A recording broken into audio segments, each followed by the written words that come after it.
Welcome everyone. Today's topic is problem based on fraction. चलिए आइए समझते हैं कि what are the problems based on the fraction. क्या है उसका बेसिक सा चीज, क्या बेसिक सा फंडा है जिसके थ्रू हम लोग क्वेश्चन को इजीली से सॉल्व से कर सकते हैं। तो देखो बेटा, फ्रैक्शन फ्रैक्शन बहुत बचपन से हम लोग पढ़ते आ रहे हैं। 6, 7, 8 में तो ये कंटेंट के रूप में माना जाता है, चैप्टर्स के रूप में माना जाता है। 10th में इसको linear equation in two variable में हम लोग एज अ वर्ड प्रॉब्लम पढ़ते हैं। फ्रैक्शन कैसे बनता है बेटा? तो सर फ्रैक्शन में दो पार्ट होता है। एक क्या होता है जो ऊपर में होता है, मान लेते हैं इसको न्यूमरेटर। क्या मान लेते हैं सर? न्यूमरेटर। और जो नीचे में होता है इसको हम लोग बोलते हैं डेनोमिनेटर। क्या बोलते हैं? डेनोमिनेटर। बस यही बेसिक सा फंडा है जिसको सीखना है। ऊपर में न्यूमरेटर बाय डेनोमिनेटर और इसको मिला के एक फ्रैक्शन को बनाया जाता है। अब आपके सामने जो है, आपके सामने यहाँ पे जो है एक बहुत इंपॉर्टेंट सीबीएसई का पीवाईक्यू रखा हुआ है जो लगातार हर साल ईयर बाय ईयर छोड़ते हुए ये रिपीट करता है। तो ये हम आप लोग के सामने लेके आते हैं, बीच में प्रॉब्लम को पढ़ते हैं। क्या है problem? A fraction becomes 9/11 if 2 is added to both numerator and the denominator। सुनते हैं इस पार्ट को क्या बोला गया।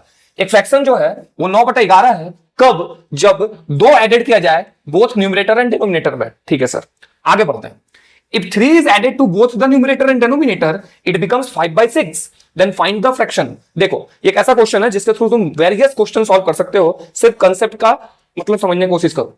Find the fraction. फ्रैक्शन क्या है? चलिए देखते हैं, इसको इधर लाते हैं और सॉल्व करने का कोशिश करते हैं। एकदम बेसिक सा फंडा। क्या पूछा गया लास्ट में आपसे? Find the fraction. अभी बताएं फ्रैक्शन बनता कैसे है। तो मान लेंगे बेटा कि let the numerator be X, the denominator be Y. क्या मान लिए? न्यूमरेटर को एक्स, डेनोमिनेटर को वाई। देयरफॉर फ्रैक्शन क्या हो गया? फ्रैक्शन क्या हो गया यहाँ पे? Numerator by denominator X by Y. अब आते हैं वन बाय वन, केस को लेते हैं क्या क्या बोला जा रहा है क्वेश्चन में। According to questions a fraction becomes 9/11 if 2 is added to both numerator and denominator. देखो इससे अब समझो बात को। जो चीज क्वेश्चन पे बोलेगा वो चीज को हम लोग को काम कर देना है। अगर मान लो यहां पे बोलता if 2 is added to the numerator, if 2 is only added to the numerator, then what happened to the denominator? Denominator वही रह जाएगा, जो y है वही रह जाएगा। तो इस केस में चूंकि बोला है if 2 is added to both, इस वर्ड को समझिएगा ध्यान से। यहाँ पे बहुत ही इंपॉर्टेंट से समझना है आपको। यहाँ पे हम एक बार मार्क करते हैं, अच्छे से समझिए। ये बोथ वर्ड जो है क्वेश्चन का बहुत इंपॉर्टेंट वर्ड है। बोथ मतलब ऊपर भी न्यूमरेटर में और डिनोमिनेटर में जो ऐड करना है, ये वर्ड ऐड करना है 2। तो हम लिखते हैं, ध्यान देंगे, न्यूमरेटर में x +2, डेनोमिनेटर था y, उसमें भी +2, और ये फ्रैक्शन बन गया 9/11। कितना बन गया? 9/11। अब यहां पे करते हैं क्रॉस मल्टीप्लाई। थोड़ा ध्यान देंगे, पेन चेंज करते हैं, ये इंपॉर्टेंट स्टेप है, ध्यान दीजिएगा। क्रॉस मल्टीप्लाई में हो गया 11x, 11 2 22। एक बेसिक सा गलती जो बच्चा यहाँ पे करता है, ध्यान देना, बहुत इंपॉर्टेंट, बार बार देखा जाता है कि जब हम लोग क्रॉस मल्टीप्लाई करते हैं तो 11 को x से तो गुना कर देते हैं, लिख देते हैं 11x, और इस 2 को 2 लिख देते हैं। उस केस में आंसर हमारा नहीं आएगा। ध्यान दीजिएगा, ये 11 पूरे ब्रैकेट से बाहर में 2 होगा। देन कितना हो जाएगा? 9y + 18। अब हम लोग क्रॉस करते हैं, इधर लाते हैं इधर, तो 11x - 9y = 18 में 22 जाएगा, तो आ जाएगा -4, and this will be your equation 1। Now अब फिर आगे फिर कुछ बोला गया। देखिए ये नाउ अगेन, ये सब क्या है? ये सब मसाला है, जो तड़का है, मसाला में जो डालते हैं सब्जी में मसाला, जिससे टेस्टी बनता है। अगेन ये सब क्या है? ये सब क्वेश्चन को एक मसालेदार बनाता है। तो आपको ये सब समझना है कि स्टेटमेंट में नाउ, अगेन, सिमिलर, ये सब आपको लिखते चलना है। आगे बढ़ गए, क्या है? If 3 is added to both numerator and denominator, it becomes 5/6। Then अगर हम न्यूमरेटर में भी 3 ऐड कर दें और डेनोमिनेटर में भी 3 ऐड कर दें तो it becomes 5/6। Then also cross multiply here, 6x + 6 3 18 = 5y + 5 3 15। फिर से देखते हैं, 6x + 6 3 18 and 5y + 5 3 15। Then ये आ गया तुम्हारा 6x - 5y = -3, and this is your equation 2। अब देखो दोनों इक्वेशन को कंबाइन करके सॉल्व कर देंगे बाय एलिमिनेशन मेथड। क्या है पहला इक्वेशन? क्या है पहला इक्वेशन जी? 11x - 9y = -4, और दूसरा इक्वेशन मेरा क्या है यहाँ पे? 6x - 5y = -3। 6x - 5y = -3। अब हम लोग क्या करते हैं, यहां लगाते हैं एलिमिनेशन मेथड। एलिमिनेशन मेथड लगाने के लिए देख लो बेटा, क्रॉस करेंगे नंबर से गुना, 11x × 6, तो इसको कर देंगे 6 से, इसको कर देंगे 11 से, और चूंकि दोनों का साइन सेम है तो पता है, पहले भी लेक्चर में हम लोग बताए हैं कि जब साइन सेम होता है तो हम लोग करेंगे यहाँ पे सब्ट्रैक्ट। तो 6 11 जा 66x - 54y। एक बार फिर से देखिएगा यहाँ पे क्या है, 66x - 9 6 54y और 6 4 -24। 11 से दूसरे इक्वेशन को मल्टीप्लाई करते हैं तो लिखेंगे 66x माइनस 55y और माइनस हो गया 33। फिर से एक बार, जब आपका सब्जेक्टिव पेपर होगा तो वहां पे लिखिएगा जरूर कि multiply equation 1/6 and 2/11 and subtracting. अब आ गया ये सब्ट्रैक्ट करने के लिए साइन चेंज, माइनस, ये माइनस है तो प्लस और ये माइनस है तो ये भी प्लस, देन इस कट गया, ये कैंसिल आउट ईच अदर, ये हो गया y और 33 में 24 जाएगा तो 6 और इधर हो गया 7 और उधर हो गया 6। यहां से आप 33 माइनस 24 करेंगे तो 6 और 3 आ गया 9, यानी y का वैल्यू आ गया 9।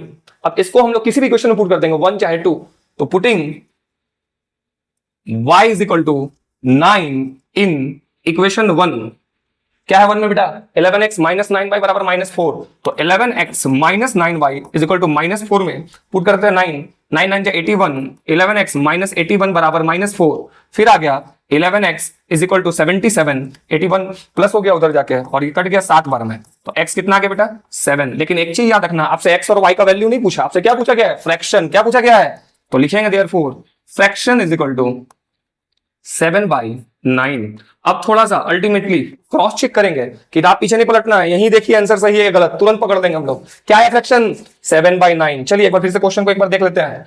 अगर ये एमसीक्यू के फॉर्म में आ जाए तो आप ये भी फॉलो कर सकते हैं स्टेप, जिसके सहारे हम 1 मिनट के अंदर में क्वेश्चन को दिखा सकते हैं बना के। क्या है, A fraction becomes 9/11 if 2 is added to both numerator and denominator। मतलब कि ये अगर 7/9 में अगर ऊपर भी 2 जोड़ दिया जाए और नीचे भी 2 जोड़ दिया जाए तो ये बन जाएगा 9/11। तो 7 में 2 जोड़ दो कितना होगा 9, 9 में जो जोड़ दो कितना हो जाएगा 11। क्या आया 9/11, यस सर।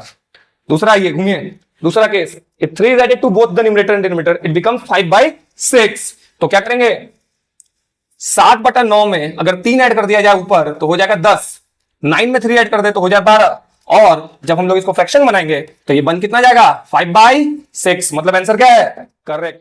दूसरा क्वेश्चन बहुत इंपॉर्टेंट, बहुत जबरदस्त, बेस्ड ऑन फ्रैक्शन। देखिएगा, the sum of the numerator and denominator of a fraction is 4 more than twice the numerator. देखो ये एक अलग कैटेगरी का सवाल है, यहां पे कुछ ऐड और सब्ट्रैक्ट नहीं हो रहा है, यहां पे कुछ रिलेशन है। किसके बीच सर, न्यूमरेटर एंड डिनोमिनेटर के बीच। तो ये इसका दूसरा पार्ट का क्वेश्चन हुआ जो प्रीवियस ईयर में आ चुका है। अब दूसरा केस बोलता है कि if the numerator and denominator are increased by 3, मतलब 3 से बढ़े, तो they are in the ratio. बहुत इंपॉर्टेंट चीज, रेशियो से कनेक्ट कर रहा है सर, यहां ध्यान देंगे। They are in the ratio, they are in the ratio 2:3, then determine the fraction. आपको फ्रैक्शन को निकालना है। कैसे निकालते हैं हम लोग, ये देखो। तो इसमें हम लोग एक काम करते हैं, किस तरीके से सॉल्व करना है, बेसिक चीज अपना नहीं भूलेंगे, फिर से वही काम करते रहेंगे जो काम इसमें बोला जा रहा है। क्या बोल रहा है, the sum of the numerator and denominator, the sum of the numerator and denominator of a fraction is 4 more than twice the numerator। ठीक है सर, देखिए लिखते हैं, फिर वही काम, फिर वही काम, ध्यान दीजिएगा। Let the numerator be x, the denominator be y। अब आ जाओ, therefore फ्रैक्शन बिकम्स, क्या हो गया बेटा यहाँ पे, फ्रैक्शन क्या हो गया यहाँ पे, x बाई क्या हो गया y। Now according to question, क्या है अकॉर्डिंग टू क्वेश्चन में, देखो the sum of numerator and denominator, मतलब न्यूमरेटर और डेनोमिनेटर का सम कर दो भाई। क्या बोल रहा है, सम क्या हो जाएगा x plus y is 4 more then, ये जो सम है ये 4 ज्यादा है। किससे 4 ज्यादा है, ट्वाइस द न्यूमरेटर से, न्यूमरेटर के ट्वाइस से। तो न्यूमरेटर कौन है भाई x, तो इसका ट्वाइस कितना हो गया 2x, और इससे कितना ज्यादा है 4 ज्यादा है भाई। तो हम इधर कितना ऐड कर दिए 4, तो दोनों हो गया इक्वल, यानी इक्वेशन बन गया है। तो अब हम क्या करेंगे, 2x plus 4 minus x minus y बराबर 0, एक साइड सबको ले आते हैं, और 2x में x से आएगा तो x माइनस y बराबर हो जाएगा -4, एंड दिस इज इक्वेशन 1। ये आपका बन गया इक्वेशन 1। दूसरा केस क्या बोल रहा है भाई, if the numerator and denominator increase by 3, अगर न्यूमरेटर और डिनोमिनेटर को इंक्रीज कर दिया जाए 3 से, तो they are in the ratio 2:3। ठीक है भाई, इंक्रीमेंट हो रहा है, बस 2 और 3 से इंक्रीमेंट हो रहा है, नॉट मल्टीपल टाइम्स नहीं हो रहा है, बस इंक्रीज बाय 3। ये तो नहीं लिखा है ना क्वेश्चन में कि इंक्रीज बाय 3 टाइम्स, तो आपको 3 मल्टीप्लाई नहीं करना है, बस only increase by 3। That means आप क्या करेंगे, नाउ करके क्या लिखेंगे, अगर न्यूमरेटर में 3 बढ़ा दिया जाए और डिनोमिनेटर में 3 बढ़ा दिया जाए तो they are in the ratio, इसका रेशियो जो बन जाएगा 2:3 बन जाएगा। एक नया कंसेप्ट का क्वेश्चन। तो कैसे सॉल्व करेंगे, फिर क्रॉस मल्टीप्लाई भाई, 3x प्लस 3 3 जा 9, 2y और 2 3 जा 6, देन यहां पे क्या हो जाएगा 3x माइनस, देखिएगा यहां पे क्या हो जाएगा 3x minus 2y is equal to -3 and this is your equation 2। फिर उसी तरीके से हम लोग इस दोनों इक्वेशन को सॉल्व करेंगे by elimination method and then answer it. तो इक्वेशन 1 देख लेते हैं क्या है भाई। यहाँ पे इक्वेशन 1 क्या है, x minus y is equal to -4। Equation 1 जो है x minus y is equal to -4। Equation 2 जो है वो क्या है sir, 3x minus 2y। 3x minus 2y is equal to -3।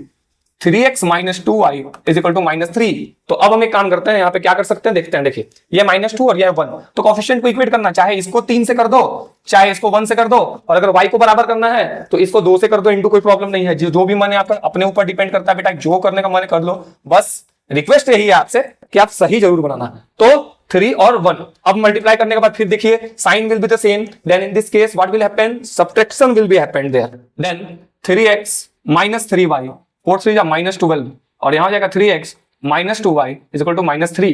Then ये हो गया माइनस, ये हो गया प्लस, और ये भी हो गया प्लस, ये कैंसिल आउट ईच अदर। ये हो गया -y और 12 में +3 जा रहा है तो आएगा -9, यानी y का वैल्यू आ गया +9। इसके बाद putting the value of y is equal to 9 in equation 1। इसमें 1 में पुट कर देते हैं, क्या है सर, x माइनस वाई बराबर -4, y के जगह 9, तो y के जगह 9, तो x minus 9 is equal to -4, then x is equal to 9 minus 4, then x is equal to 5। चलिए इसके बाद क्या आ गया, फ्रैक्शन। देयरफॉर फ्रैक्शन क्या आ गया, फ्रैक्शन ही पूछा गया था आपसे, और हर बार बोर्ड में भी फ्रैक्शन के प्रॉब्लम में आपसे फ्रैक्शन ही पूछा जाएगा। तो what is the fraction, x by y, तो क्या आ गया x बाई वाई में 5/9। अब देखो ध्यान से बेटा, थोड़ा फिर से चेक करते हैं आंसर विल बी करेक्ट और नॉट। आइए ध्यान से देखिएगा, डेफिनेटली आपको सिखा दिया जाएगा कि आप वहां से कॉन्फिडेंस होकर आइएगा कि आपका बोर्ड में सारा क्वेश्चन जो है कहीं गलती है तो वो भी आप पकड़ पाइएगा, और सही है तो एकदम श्योरिटी के साथ आप आइएगा और कहिएगा माई score will be 100 out of 100 definitely. अब देखिए क्या है, 5/9 है, तो देखते हैं कहां से क्वेश्चन था। 5/9 में बोला गया कि अगर दोनों को जोड़ दिया जाए, तो कितना हो जाएगा, थोड़ा देखिएगा, जोड़ दिया जाए तो कितना हो जाएगा 5/9, तो जोड़ दिया जाएगा तो कितना हो जाएगा 14, कितना हो जाएगा 14। ध्यान से सुनिए 14।